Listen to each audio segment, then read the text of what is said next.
Harvest est un éditeur de logiciels spécialisé dans la gestion de patrimoine, et à ce titre, nos clients sont les grandes banques, les assureurs et les conseillers patrimoniaux indépendants. L'essentiel de notre activité se déroule donc en région parisienne. Harvest est une entreprise dont le siège social et le site de développement majeur est à Paris. Donc le site de Clermont-Ferrand, qui est une unité de production autonome dans son activité, a besoin d'avoir des contacts réguliers, quotidiens,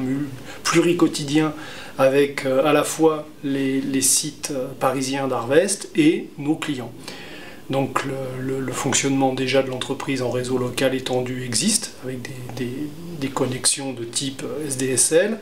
et on se projette dans une montée en puissance de nos services numériques, de nos échanges de données, une plus forte interconnexion de nos réseaux, des projets de visioconférence qui pourraient aussi bien servir à nos clients externes qu'à nos clients internes, entre guillemets, donc à l'entreprise interne. Et à ce titre, une réflexion s'était engagée sur ce que pouvait nous apporter la fibre optique dans ce domaine. Les trois axes principaux pour nous sont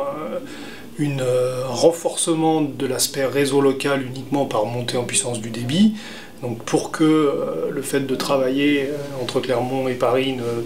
ne se voit pas plus que si on était à l'étage du tout. En gros, c'est un petit peu l'idée. La visioconférence avec une qualité de service qui nous permette de faire des réunions professionnelles avec des interlocuteurs qui sont nos propres clients, avec lesquels on ne peut pas se permettre d'avoir des qualités dégradées, on va dire.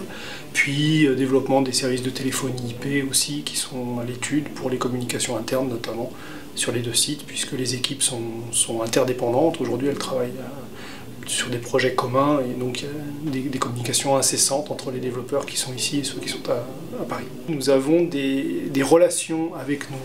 nos interlocuteurs, qu'ils soient internes ou externes, qui dans un certain nombre de cas se déroulent entre des gens qui se côtoient au téléphone, qui ne se sont jamais vus ou alors se sont croisés à une occasion exceptionnelle, et donc qui ne sont pas capables de mettre un visage sur une voix. Le visuel permet quand même de créer des relations plus proches, donc ça c'est un premier point. Après, sur l'aspect purement quantitatif, aujourd'hui, pour optimiser nos déplacements et donc optimiser la productivité de nos déplacements, on concentre les déplacements sur des personnes qui sont finalement dédiées à être nomades, on va dire, dans notre activité, ce qui provoque deux types de problèmes. Un problème de surcharge de ces personnes qui du coup concentrent un nombre de déplacements très important, un nombre de rendez-vous très important pendant leur déplacement. Et puis, ça génère une anomalie, c'est que ce n'est pas toujours la bonne personne qui est au bon rendez-vous, parce que pour faire l'économie d'un déplacement pour 2 heures de rendez-vous, par exemple,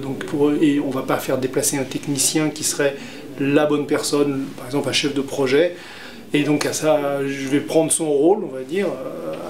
pour un projet, alors qu'il serait bien plus à même que moi d'intervenir, et uniquement parce que moi je vais être capable de concentrer cette action sur d'autres déplacements, c'est moi qui vais prendre en charge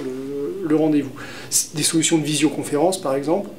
nous permettraient du coup de ne plus avoir d'état d'âme, de faire intervenir la bonne personne au bon moment sans avoir eu à la déplacer, et donc de mettre en péril l'activité de développement et la productivité de l'activité de développement, parce qu'effectivement un déplacement, c'est une journée complète, même s'il y a 1 heure de rendez-vous au bout seulement.